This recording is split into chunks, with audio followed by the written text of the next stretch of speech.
की जमानत याचिका पर हाई कोर्ट का ईडी सीबीआई को नोटिस, बीमार पत्नी से हफ्ते में एक बार मिलने की परमिशन भी मिली। नमस्कार, मैं हूं दीपिका।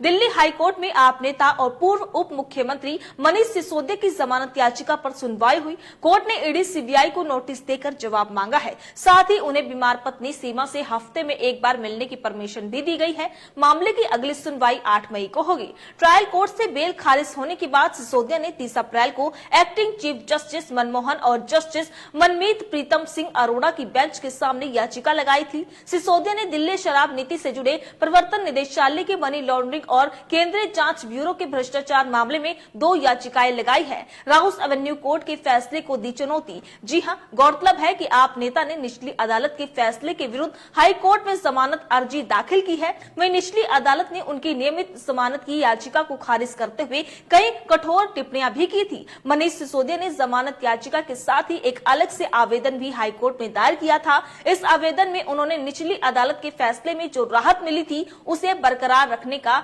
निवेदन किया था। निचली अदालत से हर हफ्ते दी है पत्नी से मिलने की इजाजत। जी हां, दरअसल राउस एवेन्यू कोर्ट ने मनीष सिसोदिया की जमानत याचिका तो ठुकरा दी थी, लेकिन उनकी पत्नी सीमा की बीमारी को देखते हुए सप्ताह में एक बार उन्हें कस्टडी में ही पत्नी से मिलने की इजाजत दी थी। मनीष सिसोदिया ने इसी इजाजत को बरकरार रखने के लिए हाई कोर्ट में अलग से आवेदन डाला है। इस पर ईडी ने कोर्ट में कहा कि उन्हें इससे कोई एतराज नहीं है कि मनीष सिसोदिया अपनी बीमार पत्नी से मिले।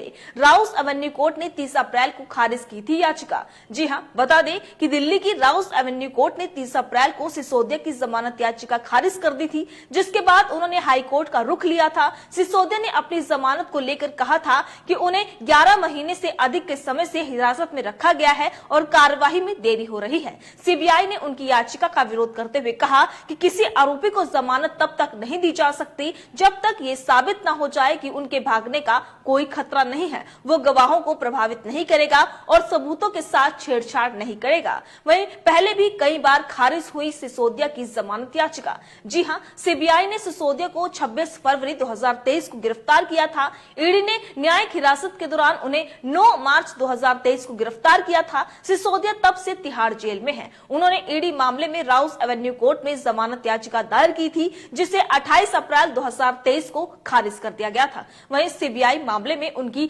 जमानत याचिका 31 मार्च 2023 को खारिज कर दी थी। वहीं इसके बाद उन्होंने दिल्ली हाई कोर्ट का दरवाजा खटखटाया था। हालांकि हाई कोर्ट ने ईडी मामले में उनकी जमानत याचिका को 3 जुलाई 2023 और सीबीआई मामले में उनकी जमानत याचिका 30 मई 2023 को खारिज कर दी थी। सुप्रीम कोर्ट ने 30 अक्टूबर 2023 सिसोदिया को जमानत देने से इनकार कर दिया था। कोर्ट ने कहा था कि घोटाले से जुड़े कई सवालों के जवाब अभी नहीं मिले हैं। इसमें 338 करोड़ का लेन देन हुआ है, जिसमें सिसोदिया की भूमिका संदिग्ध लग रही है, इसलिए याचिका खारिज कर दी जाती है। तो आप देख सकते हैं कि दिल्ली हाई कोर्ट ने सिसोदिया की जमानत याचिका पर सीबीआई और ईडी को नोटिस जारी कर दिया है। दिल्ली हाई कोर्ट अब इस मामले में 8 मई को सुनवाई करेगा। सिसोदिया ने एक अर्जी दायर कर मांग की थी कि उनकी जमानत याचिकाओं के लंबित होने के दौरान ट्रायल कोर्ट के आदेश को जारी रखा जाए, जिसमें उन्हें सप्ताह में एक बार अपनी बीमार पत्नी से मिलने की इजाजत मिली थी। इस मामले पर ईडी की ओर से कहा गया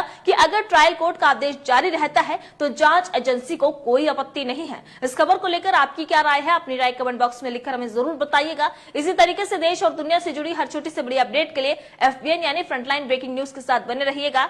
धन्यवाद।